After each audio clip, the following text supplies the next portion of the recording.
حي على الصلاة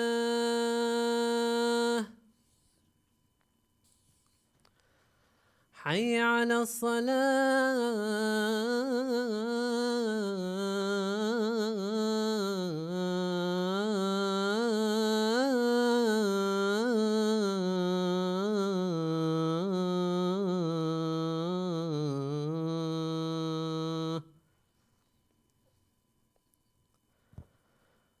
حي على الفلاح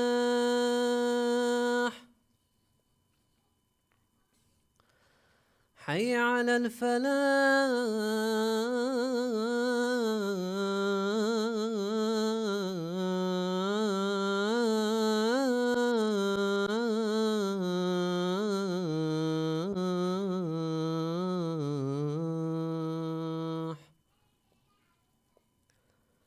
حي على خير العمل حي على خير العمل الله أكبر الله أكبر لا إله إلا الله لا إله إلا الله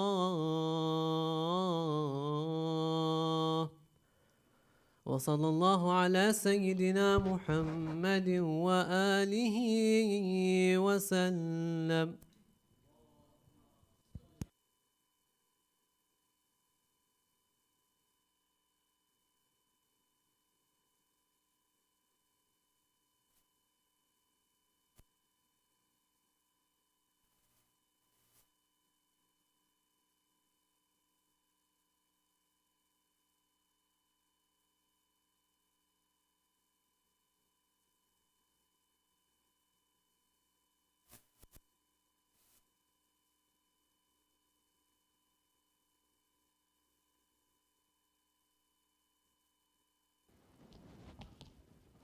الله أكبر الله أكبر.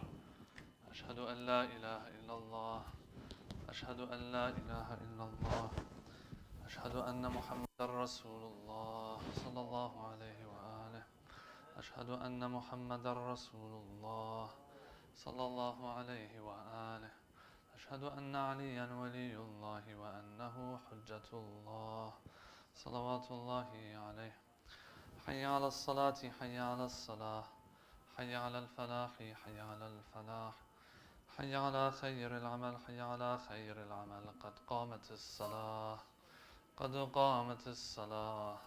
الله أكبر الله أكبر لا إله إلا الله.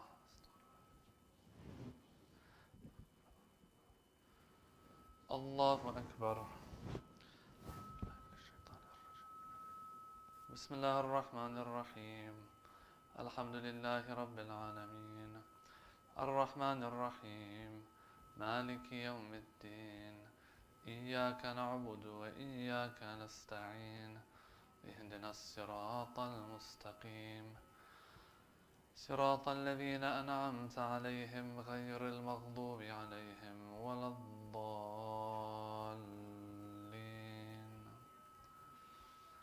بسم الله الرحمن الرحيم. بسم الله الرحمن الرحيم. إنا أنزلناه في ليلة القدر وما أدراك ما ليلة القدر. ليلة القدر خير من 1000 شهر. تنزل الملائكة والروح فيها بإذن ربهم من كل أمر. سلام هي حتى مطلع الفجر. الله أكبر. سبحان ربي العظيم وبحمده. سمع الله لمن حمده. الله أكبر. سبحان ربي الأعلى وبحمده. الله أكبر. أستغفر الله. الله أكبر. سبحان ربي الأعلى وبحمده. الله أكبر بحول الله وقوته أقوم وأقعد. بسم الله الرحمن الرحيم. الحمد لله رب العالمين الرحمن الرحيم مالك يوم الدين إياك نعبد وإياك نستعين اهدنا الصراط المستقيم صراط الذين أنعمت عليهم غير المغضوب عليهم ولا الضالين. بسم الله الرحمن الرحيم قل هو الله أحد الله الصمد لم يلد ولم يولد ولم يكن له كفوا أحد كذلك الله ربي. الله أكبر. اللهم صل على محمد وآل محمد. ربنا آتنا في الدنيا حسنة وفي الآخرة حسنة وقنا عذاب النار. الله أكبر. سبحان ربي العظيم وبحمده. سمع الله لمن حمده. الله أكبر.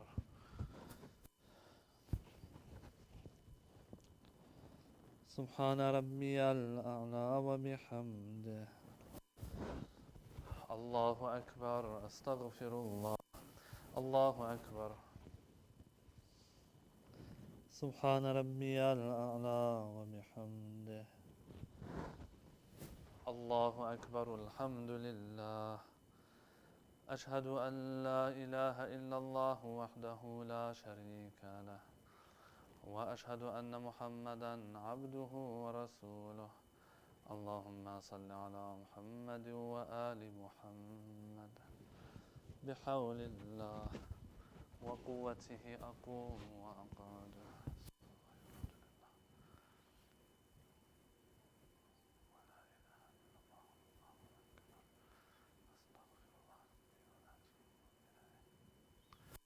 الله أكبر. سبحان ربي العظيم وبحمده. سمع الله لمن حمده. الله أكبر. سبحان ربي الأعلى وبحمده. الله أكبر. أستغفر الله. الله أكبر. سبحان ربي الأعلى وبحمده. الله أكبر. بحول الله وقوته أقوم وأقعد.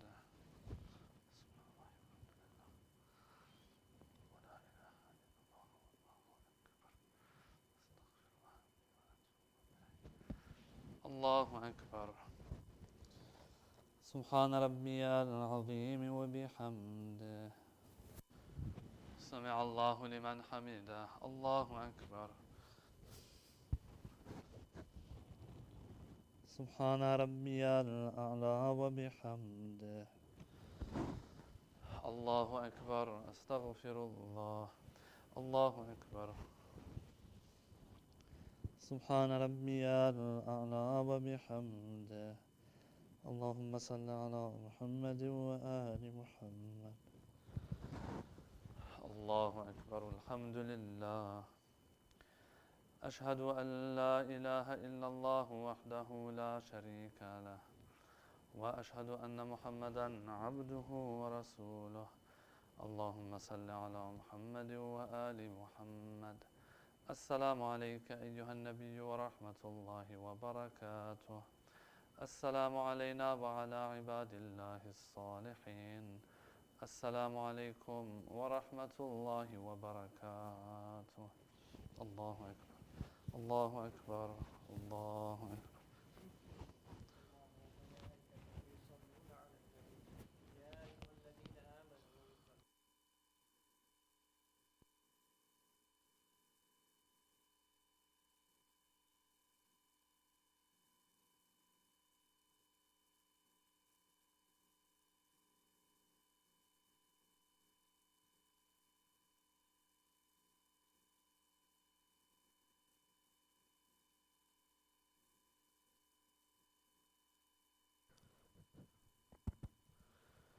بسم الله الرحمن الرحيم. اللهم إنه ليس لي علم بموضع رزقي، وإنما أطلبه بخطرات تخطر على قلبي، فأجول في طلبه البلدان، فأنا فيما أنا طالب كالحيران، لا أدري أفي سهل هو أم في جبل، أم في أرض أم في سماء، أم في بر أم في بحر، وعلى يدي من ومن قبل من، وقد علمت أن علمه عندك وأسبابه بيدك، وأنت الذي تقسمه بلطفك وتسببه برحمتك. اللهم فصل على محمد وآله، واجعل يا رب رزقك لي واسعا، ومطلبه سهلا، ومأخذه قريبا، ولا تعنني بطلب ما لم تقدر لي فيه رزقا، فإنك غني عن عذابي، وأنا فقير إلى رحمتك. فصل على محمد وآله، وجد على عبدك بفضلك، إنك ذو فضل عظيم.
بسم الله الرحمن الرحيم.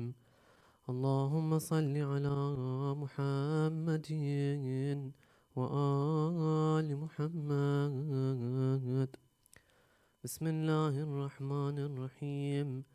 اللهم إني أسألك برحمتك التي وسعت كل شيء وبقوتك التي قهرت بها كل شيء وخضع لها كل شيء وذل لها كل شيء وبجبروتك التي غلبت بها كل شيء وبعزتك التي لا يقوم لها شيء وبعظمتك التي ملأت كل شيء وبسلطانك الذي على كل شيء وبوجهك الباقي بعد فناء كل شيء وبأسمائك التي ملأت أركان كل شيء وبعلمك الذي أحاط بكل شيء بنور وجهك الذي أضاء له كل شيء يا نور يا قدوس يا نور يا نور يا أول الأولين ويا آخر الآخرين اللهم اغفر لي الذنوب التي تهتك العصام اللهم اغفر لي الذنوب التي تنزل النقام اللهم اغفر لي الذنوب التي تغير النعام اللهم اغفر لي الذنوب التي تحبس الدعاء اللهم اغفر لي الذنوب التي تنزل البلاء اللهم اغفر لي كل ذنب أذنبته وكل خطيئة أخطأتها اللهم إني أتقرب إليك بذكرك وأستشفع بك إلى نفسك وأسألك بجودك أن تدنيني من قربك وأن توزعني شكرك وأن تلهمني ذكرك اللهم إني أسألك سؤال خاضع متذلل خاشع أن تسامحني وترحمني وتجعلني بقسمك راضيا قانعا وفي جميع الأحوال متواضعا اللهم وأسألك سؤال من اشتدت فاقته وأنزل بك عند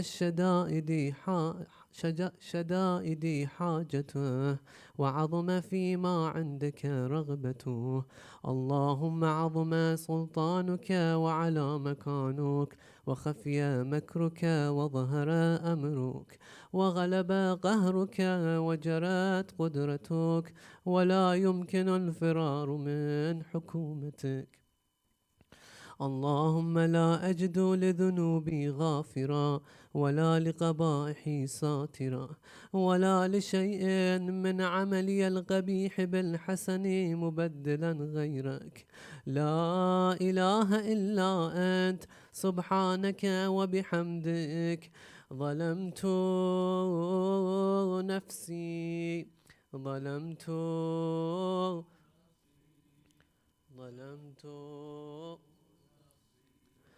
وتجرأت بجهلي وسكنت إلى قديم ذكرك لي ومنك علي اللهم مولاي كم من قبيح سترته وكم من فادح من البلاء أقلته وكم من عثار وقيته وكم من مكروه دفعته وكم من ثناء جميل لست أهلا له نشرته اللهم عظم بلائي وأفرض بي سوء حالي وقصرت بي أعمالي وقعدت بي أغلالي وحبسني عن نفعي بعد أملي وخدعتني الدنيا بغرورها ونفسي بجنايتها ومطالي يا سيدي فأسألك بعزتك أن لا يحجب عنك دعائي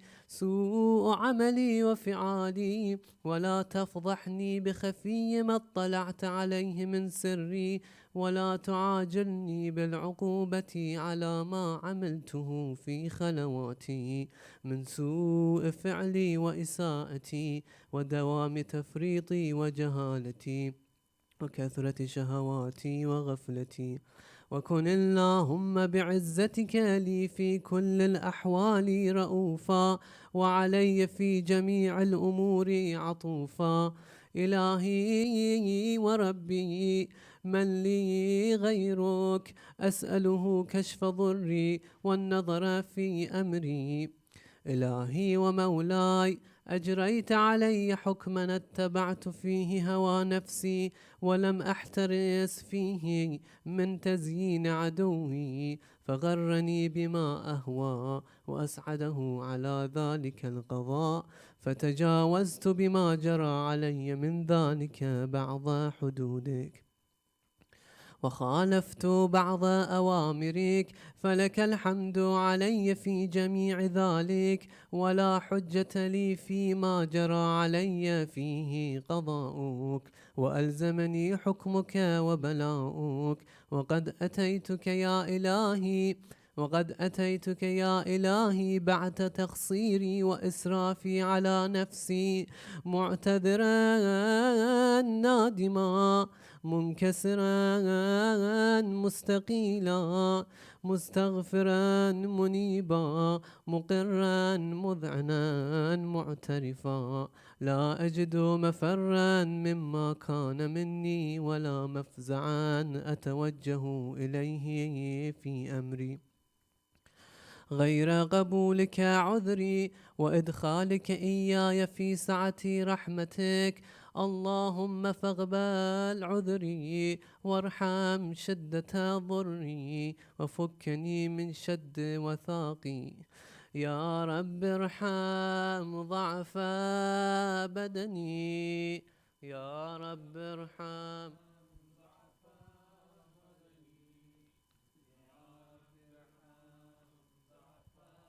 بدني ورقة جلدي ودقة عظمي، يا من بدأ خلقي وذكري وتربيتي وبري وتغذيتي، هبني لابتداء كرمك وسالف برك بي. يا إلهي وسيدي وربي، أتراك معذبي بنارك بعد توحيدك، وبعد من ضوى عليه قلبي من معرفتك، ولهج به لساني من ذكرك، واعتقده ضميري من حبك، وبعد صدق اعترافي ودعائي خاضعا لربوبيتك.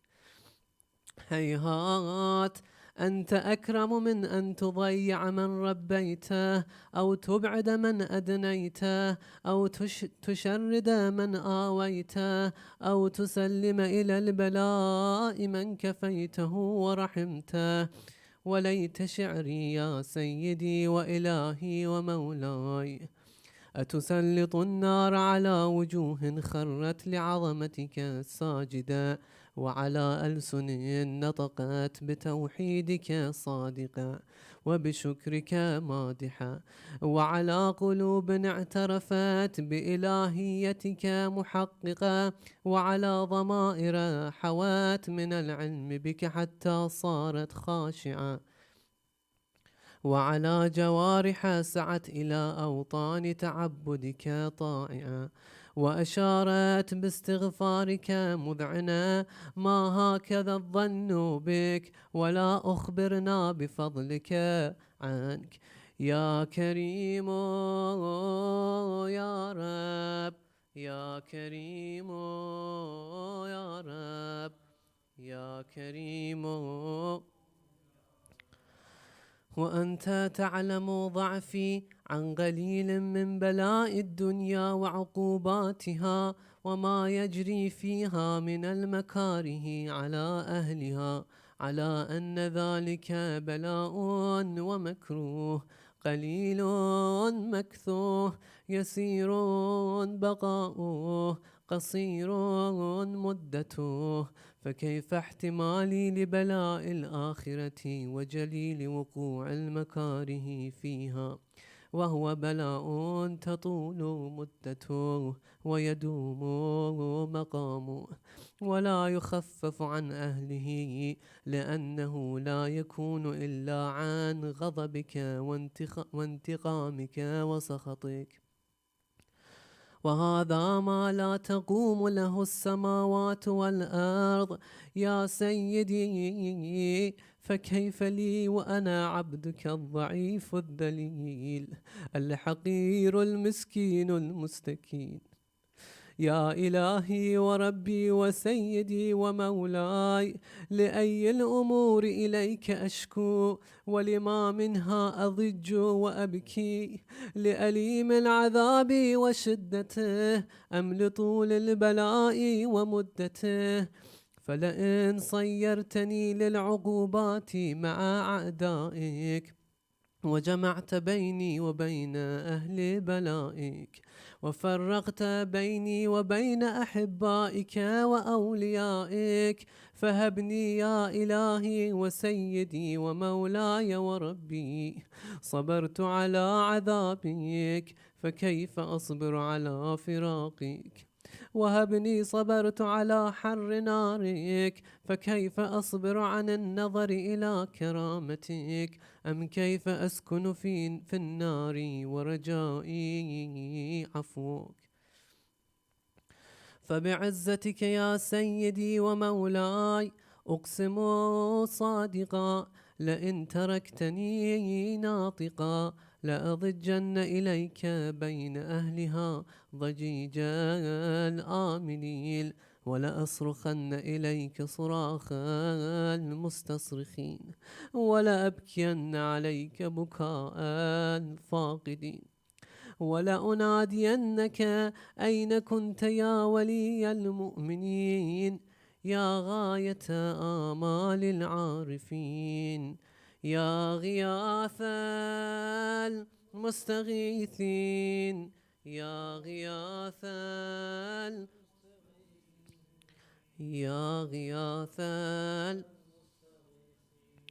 يا حبيب قلوب الصادقين، ويا إله العالمين.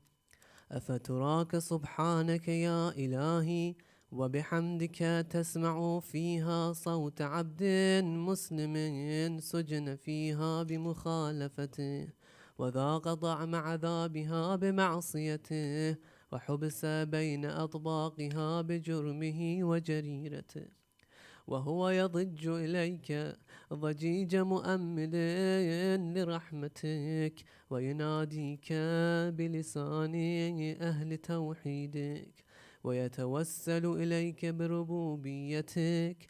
يا مولاي، فكيف يبقى في العذاب وهو يرجو ما سلف من حلمك؟ أم كيف تؤلمه النار وهو يأمل فضلك ورحمتك؟ أم كيف يحرقه لهيبها وأنت تسمع صوته وترى مكانه؟ أم كيف يشتمل عليه زفيرها وأنت تعلم ضعفه؟ أم كيف يتقلقل بين أطباقها وأنت تعلم صدقه؟ أم كيف تزجره زبانيتها وهو يناديك يا رب؟ أم كيف يرجو فضلك في عتقه منها فتتركه فيها؟ هيهات، ما ذلك الظن بك ولا المعروف من فضلك، ولا مشبه لما عاملت به الموحدين من برك وإحسانك. فباليقين أقطع لولا ما حكمت به من تعذيب جاحديك، وقضيت به من إخلاد معانديك، لجعلت النار كلها بردا وسلاما، وما كان لأحد فيها مقرا ولا مقاما، لكنك تقدست أسماؤك أقسمت أن تملأها من الكافرين من الجنة والناس أجمعين. وأن تخلد فيها المعاندين، وأنت جل ثناؤك قلت مبتدئا وتطولت بالإنعام متكرما. أفمن كان مؤمنا كمن كان فاسقا لا يستوون. إلهي وسيدي فأسألك بالقدرة التي قدرتها وبالقضية التي حتمتها وحكمتها وغلبت من عليه أجريتها أن تهب لي في هذه الليلة وفي هذه الساعة كل جرم أجرمته وكل ذنب أذنبته وكل قبيح أسررته وكل جهل عملته كتمته أو أعلنته أخفيته أو أظهرته وكل سيئة أمرت بإثباتها الكرام الكاتبين الذين وكلتهم بحفظ ما يكون مني وجعلتهم شهودا علي مع جوارحي وكنت أنت الرقيب علي من ورائهم والشاهد لما خفي عنهم وبرحمتك أخفيته وبفضلك سترته وأن توفر حظي من كل خير أنزلته أو إحسان فضلته أو بر نشرته أو رزق بسطته أو ذنب تغفره أو خطأ تستره. يا ربي يا ربي يا رب يا ربي يا ربي يا ربي يا رب يا إلهي وسيدي ومولاي ومالك رقي يا من بيده ناصيتي يا عليما بضري ومسكنتي يا خبيرا بفقري وفاقتي يا ربي يا ربي يا ربي يا ربي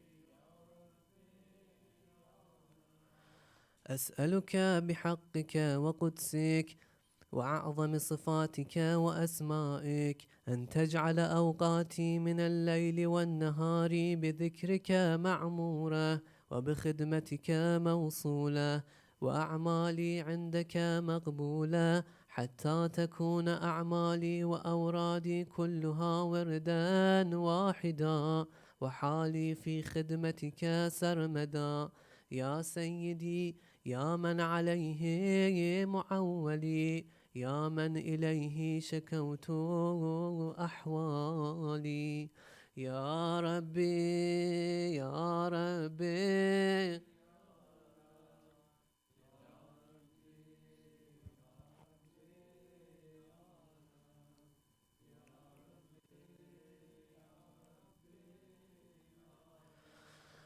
قو على خدمتك جوارحي واشتد على العزيمة جوانحي وهب لي الجد في خشيتك والدوام في الاتصال بخدمتك حتى أسرح إليك في ميادين السابقين وأسرع إليك في البارزين وأشتاق إلى قربك في المشتاقين وأدنو منك دنو المخلصين وأخافك مخافة الموقنين وأجتمع في جوارك مع المؤمنين.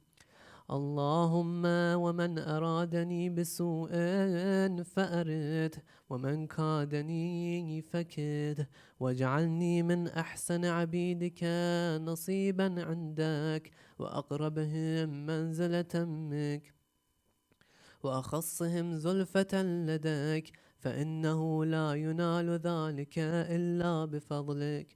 وجد لي بجودك وعطف علي بمجدك واحفظني برحمتك واجعل لساني بذكرك لهجا وقلبي بحكمك متيما ومن علي بحسن إجابتك وأقلني عثرتي واغفر زلتي فإنك قضيت على عبادك بعبادتك وأمرتهم بدعائك وضمنت لهم الإجابة فإليك يا ربي نصبت وجهي وإليك يا ربي مددت يدي فبعزتك استجب لي دعائي وبلغني مناي ولا تقطع من فضلك رجائي واكفني شر الجن والإنس من أعدائي يا سريع الرضا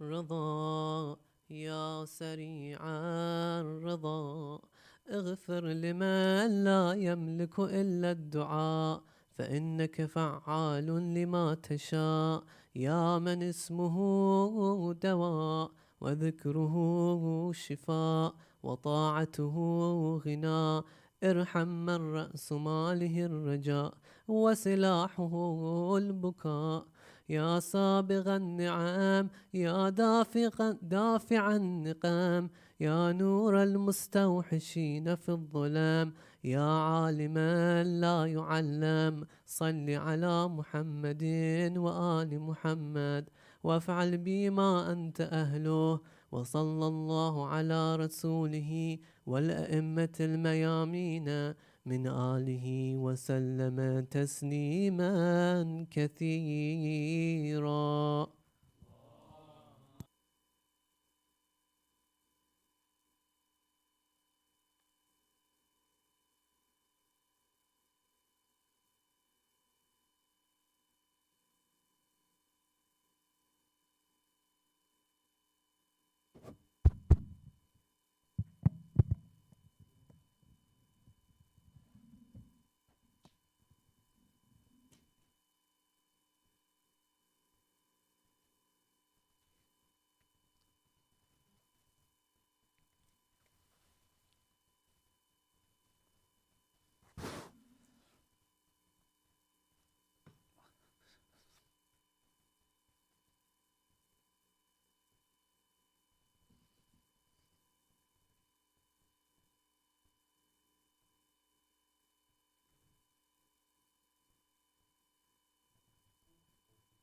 أعوذ بالله من الشيطان الرجيم بسم الله الرحمن الرحيم الحمد لله رب العالمين والصلاة والسلام على سيدنا محمد وآله الطاهرين اللهم صل على محمد وآل محمد وعجل فرجه.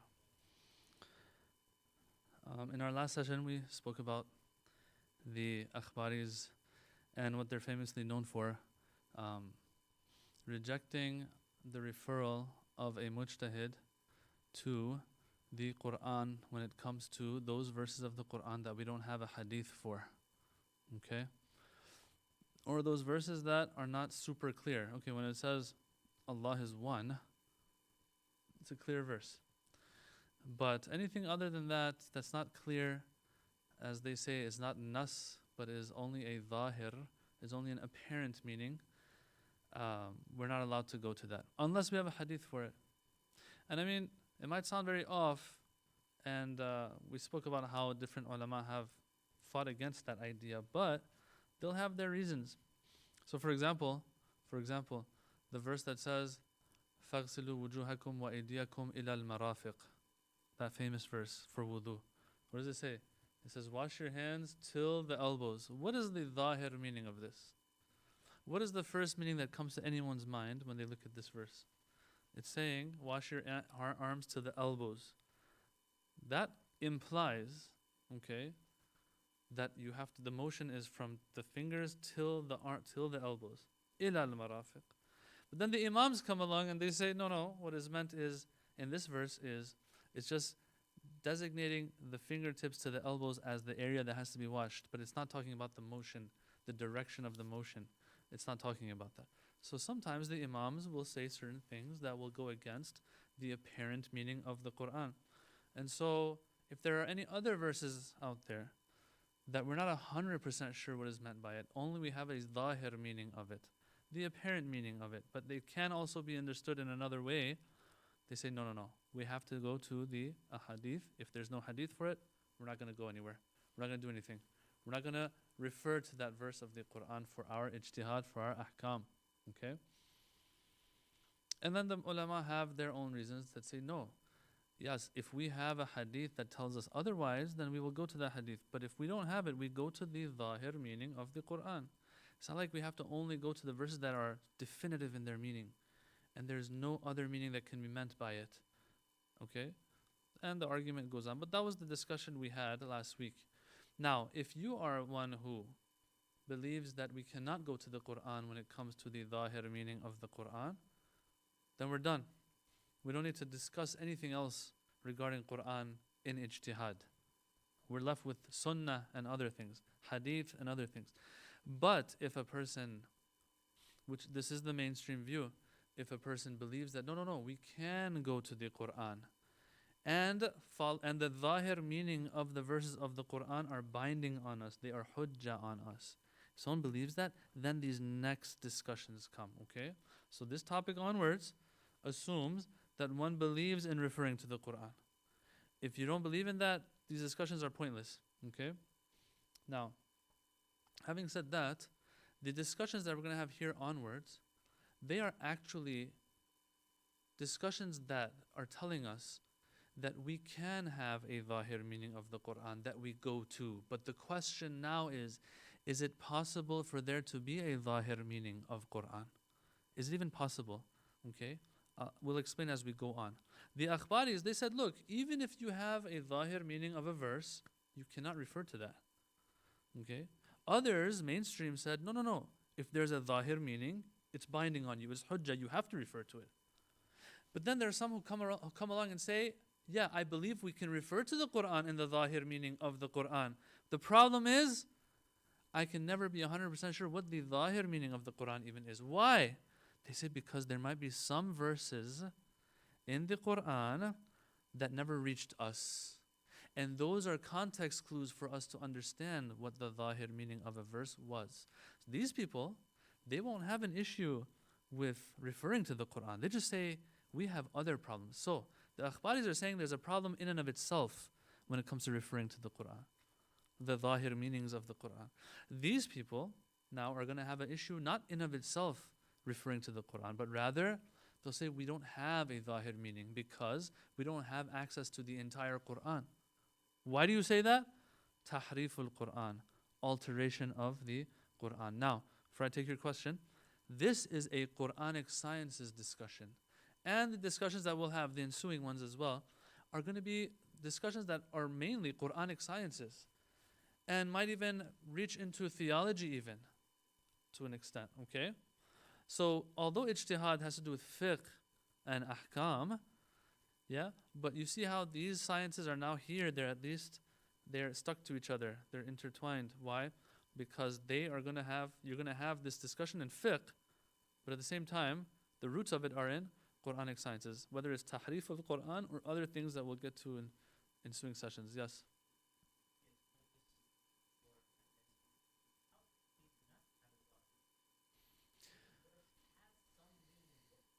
So I'll give you an example. The brother asks, how is it that we can't have a zahir meaning of the Quran? Very good question, okay? This is very good and it's timely, okay? Someone might say, like, I open up the Quran and I look at what the Quran is saying, all right? Now, if you don't believe in referring to the zahir, that's a different story. But I believe that there is a zahir. I open it up, I understand something from it. Okay? Or the majority of people out there, when they hear this verse, they understand something from it. Yeah, that's true. We will understand something from it. But let me give you an example. Okay? You're on the phone with somebody, and they're saying, look, we're going to have guests tonight, and I need you to buy some meat. And it cuts off a little bit. right? You're like, what kind of meat? Do you want chicken or you want beef meat? What meat do you want? They're like, no, I want you to get, it cuts out again, okay? That's the only noise that comes to my mind. I'm trying to make a static noise here, all right?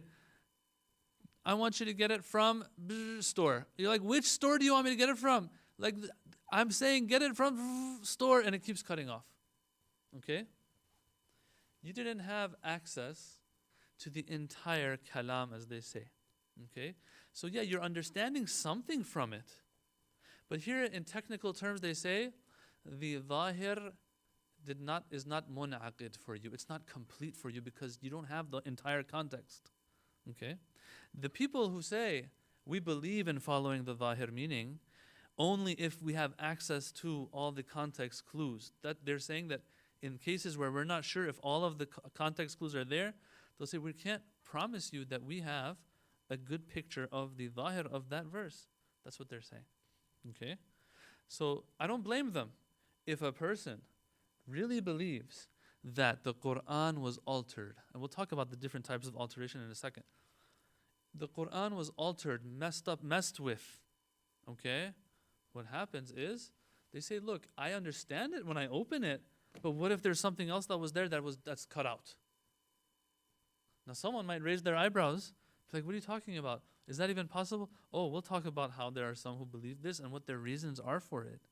Okay, Shia and Sunnah both have these discussions, and these are very, very deep discussions. As I said, these are Quranic sciences and theological discussions even, but they've made their way into fiqh because they're relevant in fiqh as well. And so we're just going to scratch the surface really when it comes to this discussion, because there's a ton of things to talk about here. I'm going to go first, we're going to look at it from a Quranic sciences lens a little bit, look at the reasons why some people believe this is the case, but in the end we're going to make it fiqh and why it's relevant to the ijtihad and fiqh. Okay, so let's talk about the different types of tahrif here now. Tahrif, alteration. There can be different types. I brought some of them, it's not all of them. There's 6 or 7 different ways one can interpret alteration of the Quran. Okay, but the main ones I'll say is, one of them is, they say bin naqisa. Okay, bin naqisa means through naqs and taking out, subtracting, all right, omitting and omission. So you have a verse of the Quran, you get rid of a part of that verse. That's alteration by omission. Then you have another alteration, biziyada. I think it's obvious. Ziyada means to add something, all right? Then you have another one, and there's little subcategories that I'm skipping, but then you'll have another one that says, no, you move verses around, or you move words around. Now, moving words around in one verse is very hard, okay?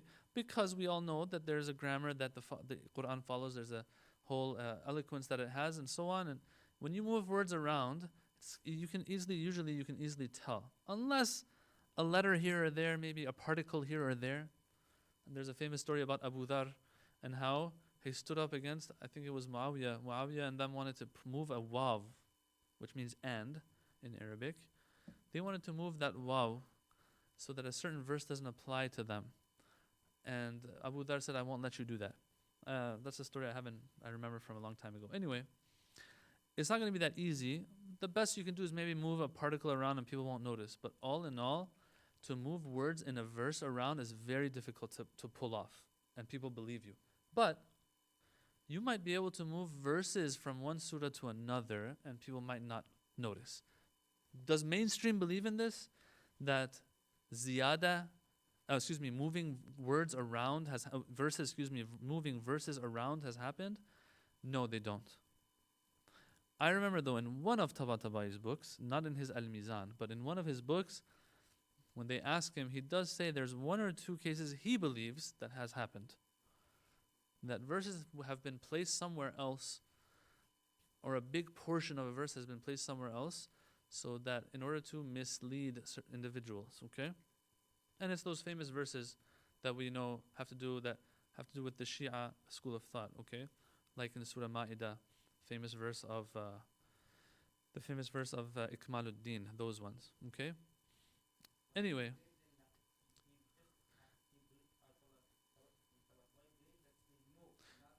No, Naqisa or Ziyada, no. He just says they moved it around so that And if you look at the verse, it's in the middle of really irrelevant verses. Now, those who believe that it has not been moved, they say this was Allah's deliberation.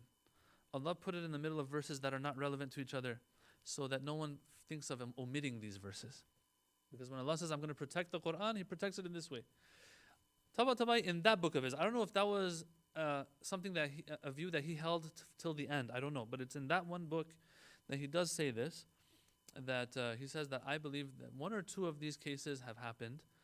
And the reason why they moved, they knew they can't get rid of it, but they moved it because, at least if they move it, then it looks like it's talking about something else. Okay? As I said, this is a very long discussion. We don't want to get into the details of it. It's not relevant to the Ijtihad part of things, okay? Anyway, so we have these. So moving verses around, usually no one really believes in that too much. But then the tahrif biz-ziyada, that is like an ijma'i thing amongst all schools of thought. That unless there's some very random isolated case that believes in such a thing, but they say that there's an ijma' here. A total consensus that there has been no tahrif biz-ziyada. That no one has ever added and been able to add anything to the Quran. Okay? So what we have is these three, and the main discussion is on naqisa. And you'll see why that discussion is there as well. We'll get to it. That there are some who believe that there have been verses or parts of verses maybe that have been removed from the Quran. Okay? Now, in addition to that, you'll also have a tahrif, not in the textual sense, but in the meaning of verses. You will have tahrif also taking place according to the scholars, where the meaning of a verse is clear, but then others have reinterpreted it to mean something else. They also refer to that as tahrif, but that's irrelevant to the discussion completely.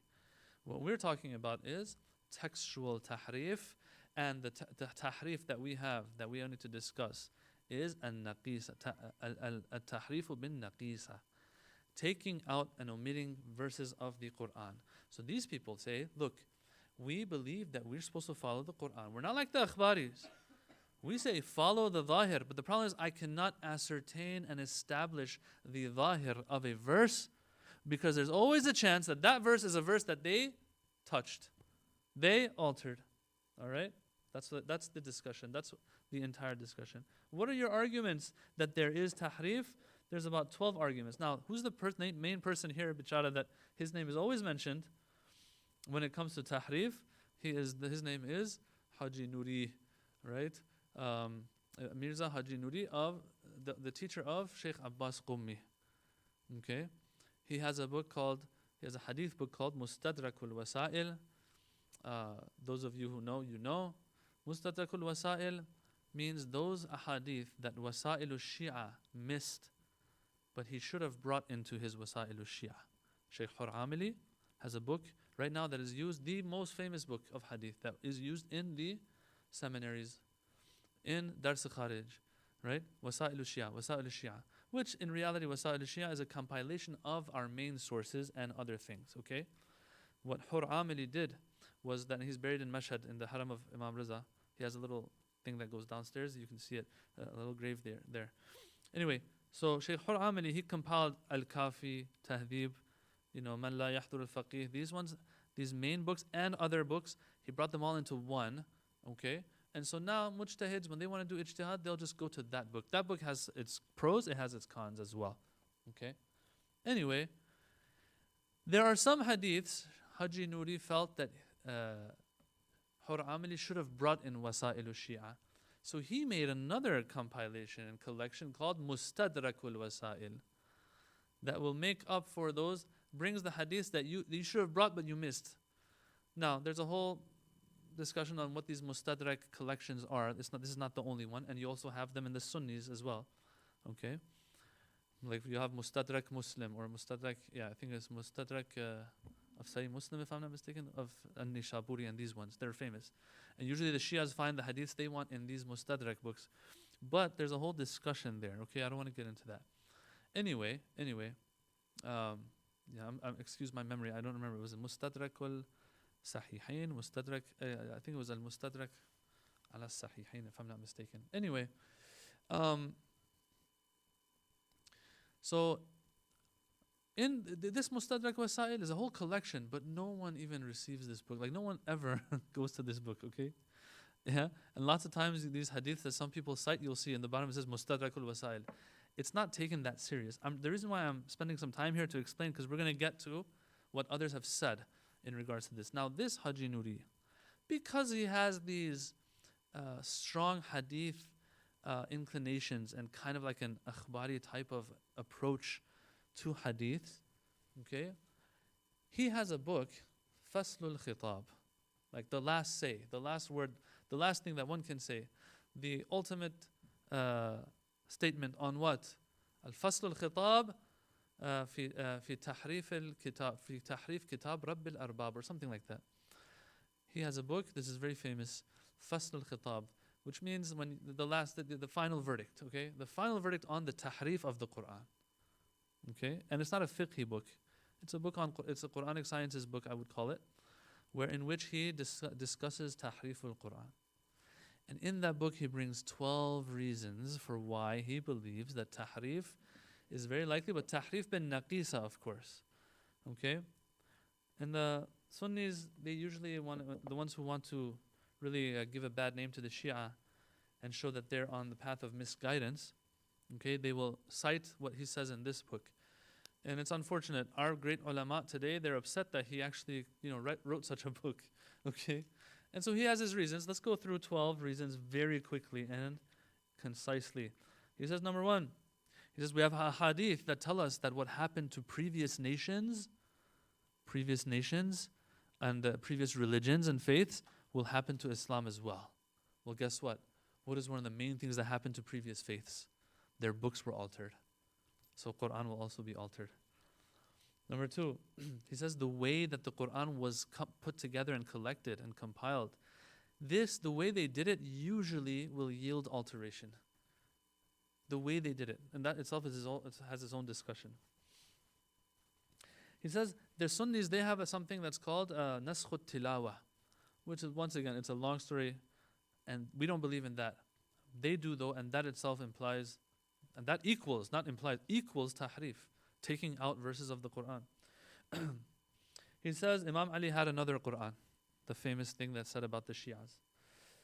He says, it goes on, I'm going to skip some of them. He talks about Uthman and him collecting the Quran. He goes into a hadith. He says we have many hadiths that tell us that there are missing verses from the Quran. Okay? And then he says that's in the Sunni school. He says that Allah subhanahu wa ta'ala in previous books had spoken of the awsiya. Okay? And what they look like, what their traits are, and all of that. The awsiya of previous prophets. The successors of previous prophets. So all of a sudden, Allah's not going to say anything about the imams, our imams in the Quran. Right? So he's drawing a conclusion from that. That there must have been verses, but they were omitted. The different qira'at and different recitations of the Quran is also its own discussion. We might get to it later in ensuing sessions. He says that also implies that, okay, well, at least something was added here. Something's different here. The fact that you can read the Quran in different ways. Maliki yawmiddin, Maliki yawmiddin. Hatta yathurna, hatta yattaharna. Which one is it? And so on. Different examples. And then he says, look, the Sunnis have hadith. We also have a ton of hadith that tell us that the Quran was altered. We do. We do have a ton of hadiths. We'll get to those, inshallah. We'll get to them. There are 4 categories of them that we'll get to. Yeah, and so on. So I skipped some of them. Some of them kind of overlap with each other. But that is some of his reasoning for why we have tahrif. Someone will say then, okay, if that's the case and there is tahrif, then I cannot be sure that this is the entire Quran that I'm going to so that I can follow the zahir of it. I don't have a problem with referring to zahir of Quran. My problem is I cannot establish the zahir of Quran. There's a big difference between what this person is saying versus what the akhbari say. The akhbari says even if you're 100% sure that this is the Quran and this is the zahir of it, still you can't follow it unless you have a hadith for it or something like that. Okay? This person says, I don't believe in that, but I'm not sure if there is a dhahir here because there might be some verses that are out. All right. So now, these hadiths that we have in the Shi'i school, there are 4 categories, okay? There are about 20 hadiths. Now, from here on, I'm going with Ayatollah Khoui. Ayatollah Khoui has a tafsir book. You see, it's not a fiqh. As I said, we're doing Quranic sciences here. He has a tafsir book called Al-Bayan, which is a very interesting book. Ayatollah Khoui, may Allah bless his soul, he did some very nice work. In his Mu'jam Rijal al-Hadith, he'll have a whole introduction of, I don't know, about 100, 200 pages, I don't know how long it is, discussing all these different discussions before he gets into Rijal itself, that are just so valuable and precious. He has a tafsir that he tried to start called Al-Bayan fi Tafsir al-Quran. He has a whole introduction there, and there he's discussing these things like tahrif and other things. And then he does some of Surah Baqarah. I don't know how far he got into it, but then he just gave up because he's like, this is too much work. Yeah? And it's famous, you've probably heard this, that they asked him about, Tabatabai. He said, Tabatabai did his tafsir. Why don't you do yours? He said, Tabatabai dhaha binafsihi. He sacrificed himself for al-Mizãn. I don't have time for that. Okay?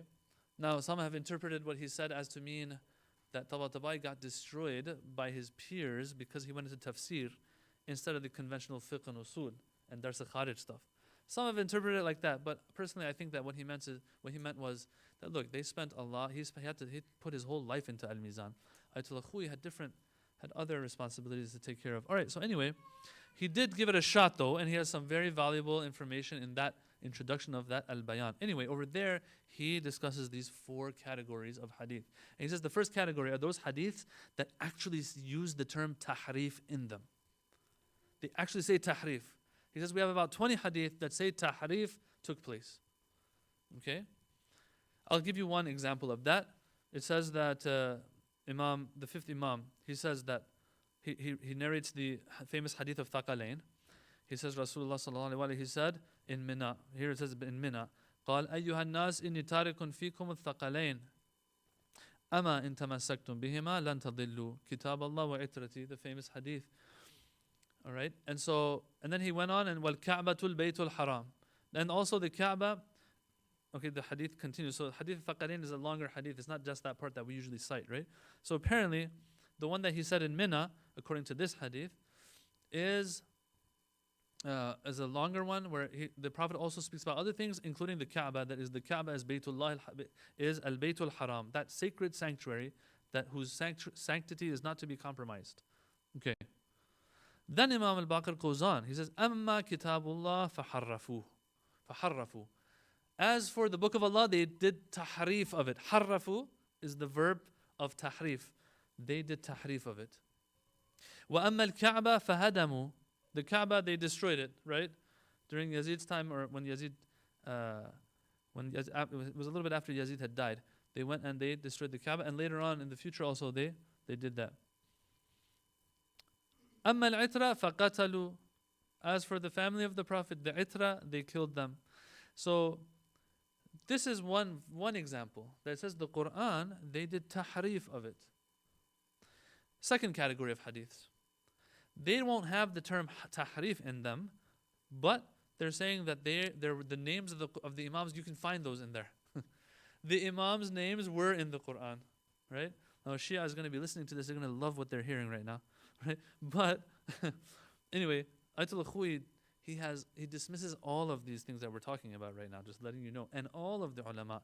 And we'll talk about Imam Khomeini, what he says as well, is some very harsh words that they have, these great ulama have when it comes to this matter. You just tell there's a difference in their tone here. Okay, so this one says many hadiths that say that we had verses mentioning the Imam's names. Many.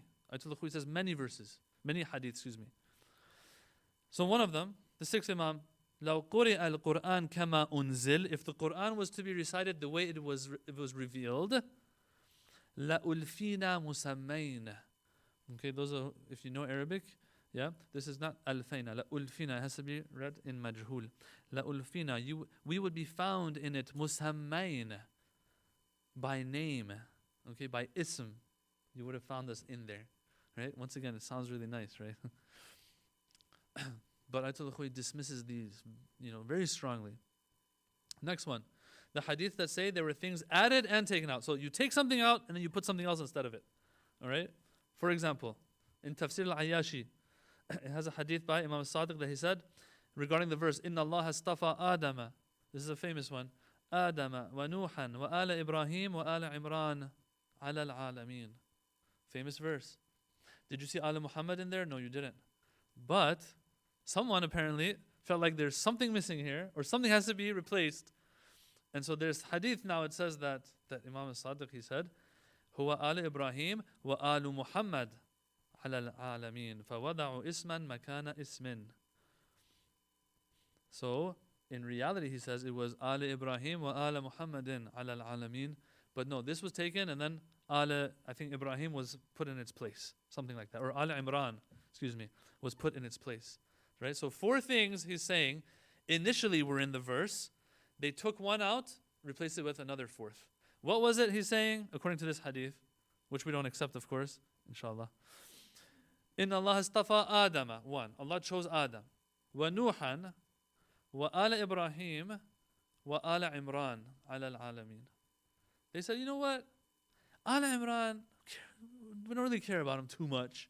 Let's take ala Imran out with ala Muhammad instead. And so in reality, the verse was, excuse me, I'm saying it wrong. People were like, let's take out ala Muhammad, take out ala Muhammad and cover it up with ala Imran instead. Okay? Those who were enemies of Ahlul Bayt, for example, they saw that in reality, what was the verse? Inna Allah astafa Adam, Nuhan, ala Ibrahim wa ala Muhammadin ala al-alameen. They said, let's get rid of this ala Muhammad and put ala Imran instead of it. So they take something out, put something instead. That's the 3rd category of hadiths. You had something? Okay. 4th category is the ones that say, no, there was something there, it was taken out, nothing was replaced. And we have a hadith for these as well. And by the way, like, you'll hear sometimes lecturers mention these hadiths. Okay? Mention these hadiths. I've seen it personally. One of these speakers, he's not a speaker, he's actually a scholar, but I don't know, they come from a little bit of a different school of thought. Not Shi'ism, they're Shia, of course. But they have a little different approach. And so he was mentioning this verse that I'm about to tell you we'll get to. One of his relatives had to come and actually explain that no, he didn't mean it like this and like that, because these things are really frowned upon. If you are citing such verses, such hadiths, they're frowned upon right now in the mainstream and overwhelming mainstream of the Shi'i school of thought. Okay? And you'll see the tones, we'll get to that, inshallah. So, what is the 4th hadith? The 4th hadith says, or it's the 4th category, of hadiths that we have that say something was taken out and not replaced. إن القرآن الذي جاء به جبرائيل عليه السلام إلى محمد صلى الله عليه وآله 17,000 آية.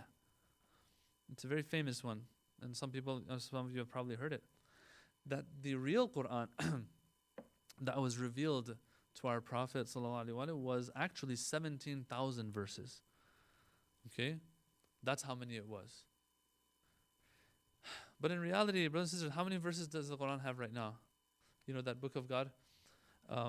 6,200 something. 235, 236, something like that.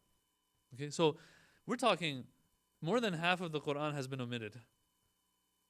That is something really laughable. Now, some have said, okay, there is a difference in that some manuscripts might say with this hadith, it was sab'at alaf, not sab'at ashar alf. Sab'at alaf means 7,000. Okay, that's close to the number we have, and so there's a way to justify that. But if someone's going to take the hadith that says sab'at ashar, that's going to be a big problem. But that's the one that usually is the more famous. That's the more famous version of this hadith. All right. So now, having said all of that, as I said, Ayatollah Khoury goes through all of these, and other ulama, man, they've destroyed these arguments. So, for example, just to say one of them. Remember the first set of hadiths, or the first argument by Haji Nuri, that said that we have hadith that tell us that Islam is going to go through that which previous nations have gone through. And one of the things that previous nations have gone through is what? Alteration of their books. Ayatollah Khoury, he points out, like, I don't know how many, 5, 10, 15 cases of things that happened in previous nations that didn't happen in Islam. He says, hey, what about Prophet Musa's people wandering the deserts for 40 years? Did that happen to us? No. Did we ever worship a calf, a golden calf? No. Did we do this? Did we do that? He goes through a million things, a bunch of things, showing that, no, it's not the case that just because it happened in previous nations, the exact same thing is going to happen to us as well. Okay? That's just one example of it. Now, someone might get all irfani and esoteric and say, oh, the golden calf is the calf of Saqifa. Or someone might say that 40 years wandering, that's the 40 years until Ashura happened and then the people were totally lost. Or like, just come up with something like that. But we don't even need to talk about that or answer anything like that. I haven't even seen anyone say that. It just came to my mind right now. Having said all of that, what some of the fuqaha now we're going into the fiqhi aspect. What some of the fuqaha have said in regards to this discussion. For example, Akhund Khurasani, the heavyweight. Okay? Akhund Khurasani is from recent times, the past 100 years or so. 150 years, I don't remember the exact number. Anyway, he says something here.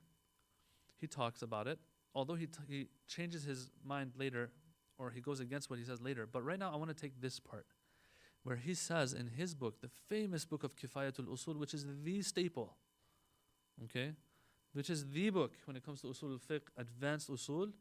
Everything revolves around his discussions, kind of, in the Dars Kharij today even. Dars Kharijes of today. One of the main books that's gone to is his book, Kifayatul Usul. There, he has one line. He says that tahrif, if we're going to talk about how tahrif has taken place in the Quran, either by removing a verse or other things, وَإِن كَانَتْ غَيْرْ بَعِيدًا. He says one word. He says, although it's not something unlikely. In other words, it's likely that tahrif has taken place. He's discussing whether we can go to the dhahir of the Quran even if we believe in tahrif, because he says it's kind of likely. Why is it likely? Akhun Khurasani, you're so big and great. You're saying this. He says, كَمَا يَشْهَدْ بِهِ بَعْضُ الْأَخْبَارِ. He says, because we have ahadith. وَيُسَاعِدُهُ الْاِعْتِبَارِ. And also it just kind of makes sense that people back then would have a reason to omit verses of the Quran. So a great person like him, a heavyweight like him, is sounding like he believes in this. Man, oh man. There's a ton of commentaries, of course, on Kifaya. As I said, it's one of the main books of the Hawza. So there's going to be a lot of hashiyas and commentaries and glosses on this work and book. Imam Khomeini, he has something on it, and others as well. Ayatollah Khouyi has something to say here as well. Let's see what they say here. Here, a person like Imam Khomeini, he's like, oh, let me just put a footnote here for a second. All right? And man, he go all out, like guns blazing against Akhund Khurasani, and against Haji Nuri. The reason for all of this, because he's the one he brought all these hadiths in his book. All right. In his book of Fasl al-Khitab. It's a long one, but I'm not going to read through all of it. I'll just go through the beginning of it. He says, look, tahrif is mamnu' jiddan. It's impossible, absolutely. So he says, Akhun Khurasan, don't even say that, Akhun. Don't even say that. I'm not even going to talk to you too much. كما هو مذهب المحققين من علماء العامة والخاصة. He says, this is the opinion of the muhaqqiqeen. See, if there's an opinion out there, brothers and sisters, and it's the opinion of the muhaqqiqeen, you want to be on that side. Because if you're not on that side, that means you're not one of the muhaqqiqeen. That means you're just some bum. Some illiterate, whatever. Okay? He says, look, this is the opinion of the muhaqqiqeen. In other words, the others who believe whatever they believe in, they're not one of these people. Muhaqqiqeen, the major researchers of Amma and Khassa, Shia and Sunni. Everyone. He says this, we don't even talk about it. وَالْمُعْتَبَرِينَ مِنَ الْفَرِيقِينَ. Mu'tabar means credible. The credible ones, the ones whose opinion matters, they don't believe in tahrif. So, Akhund, you're one of the greatest. Don't even sound like you believe in tahrif or it's likely or anything like that. He says if you want to learn more about this, people who are reading this, go read this book and that book. But then he says, if I want to say something, let me just say something here. And then he goes all out on Haji Nuri of Fasl al-Khitab. He says, look, the person who said this, Sahib Fasl al-Khitab, the author of Fasl al-Khitab, the one who, and then he opens a parentheses, the one whose books don't help us when it comes to ilm and amal. La yufid, no faida, no benefit. There's no benefit in his books. What? Mustadrakul Wasail and other books. He has other books too. And Najm al-Thaqib, I think it was, and there was other books as well that he has. He says these are more just books that have very weak hadiths that the ulama have turned away from. They don't even cite these hadiths ever. He's brought them in his books. And then he goes on, he says, these books of his that are full of stories and weird narratives and accounts, and he just and they're more of a joke. Ghalib, most of them are more of a joke than anything else. He says, this is the book that is the reason for tahrif. And he goes on attacking. I don't want to take your time. This is one of the ones who's speaking. He goes on for like paragraphs. He's talking about things. He says, why would you want to do this? Why would you want to believe in this just because you believe that the Quran was full with verses that speak of the names of the Imams, for example? Because of your belief, you're saying this and you're doing this. And then he brings arguments that if the Quran was full of verses that speak of the Imams, then why does the Prophet have to, in Ghadir, never bring this up once? That, hey people, the Imam that has been mentioned 55 times in the Quran by name, I want you to follow him. Or why is it that the Imams later, after the Prophet's demise, never said this? How come Bibi Fatima never said this? And he goes on and on about that. Ayatollah Khouy has the same arguments in his books as well. But he also says this. So Ayatollah Khouy, he doesn't shoot guns or anything like Imam Khomeini did, but he's a little nicer here. But at the same time, he also, in the interest of time, I'm not going to read off of it. He also shoots this whole idea down of tahrif of the Quran. And he says, look, these hadiths that we have, he goes 1, 2, 3. He starts talking about them, and he says, if you really want to know what's going on, go to my book Al Bayan, the one that we cited earlier tonight. He says, go to that. I've discussed it there in detail, and that's where he breaks them down into 4 categories, and he refutes all of them.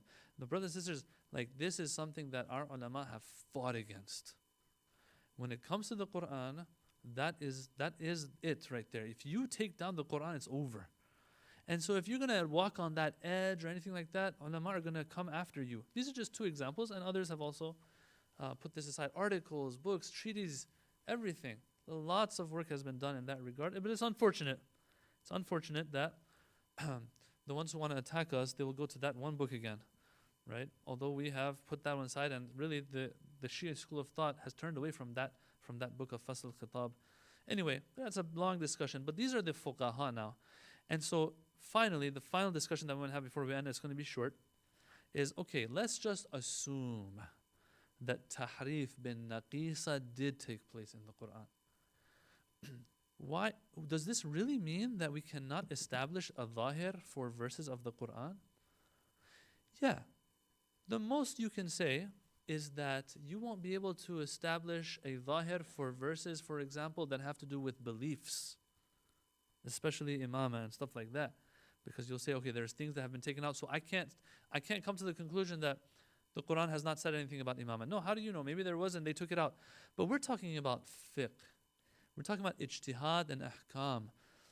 Different ulama have pointed this out, including some of the greats that I mentioned, including Akhund Khurasani, who said it's likely that tahrif took place.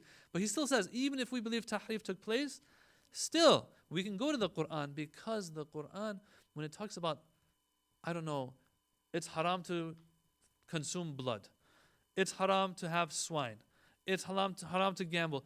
Why would the people back then try to alter these verses that have to do with ahkam? There's no reason for it. There's no point for them to do that. They don't have any interests in that.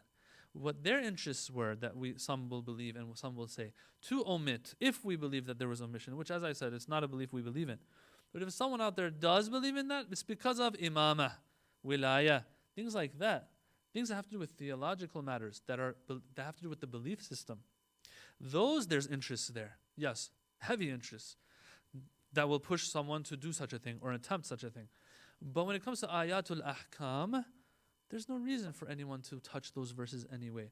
As a matter of fact, according to Tabatabai in the beginning we talked about, according to one of his views, what they did was they took that verse of Ikmaluddin and they put it in the middle of verses of Ahkam that have nothing to do with anything of what that verse is talking about. They took it and put it there. He says he believes in that book only. As I said, I don't think he believes in it till the end, but I found it in that one book. He believes in that one. All right. What is the best camouflage? What is the best way to get rid of this verse without omitting it? Put it in the middle of Ayatul Ahkam. So the verses of Quran that one has the least interest to touch and alter is what? The verses that have to do with Ahkam. Ayatul Ahkam. So even if I'm going to wrap up. I want to go back, just give you a summary of everything. Either you are an akhbari that says even if there's a zahir to the Quran, I cannot go to it because hadith tell me I can't. Either you believe in that or you say no. If there is a zahir, I will go to it. If you're of that opinion, now let's see. Can you actually establish zahir for it? Some say yes, we can. Some say no, we can't because tahrif. Those who say we can, they say we don't believe in tahrif. Those who say we can't, if there's a zahir even, we can't go to it because, I can never have a zahir in the Quran because there's tahrif. Now, some might say that. Some might say, no, I do believe in tahrif. Okay? But even if I believe in tahrif, I can still go and ascertain a zahir for the Quran. Why? Because the tahrif, if it was to take place, it has to do with aqaid and theology. It doesn't have to do with ayatul ahkam. And so I would say the bottom of that spectrum that might even believe in tahrif but still goes to the zahir of the Quran is a person like Akhund Khurasani. Okay? And as I said, he's a very big name. It's a very big name, but as I said, all the other big names have really come and have something to say when he says that in his book. Walhamdulillahi Rabbil Alameen. We will continue with other Quranic discussions, but they're not going to be as big as these ones. Any questions before we end? All right. Wassalamu alaikum wa rahmatullah. Recite salawat.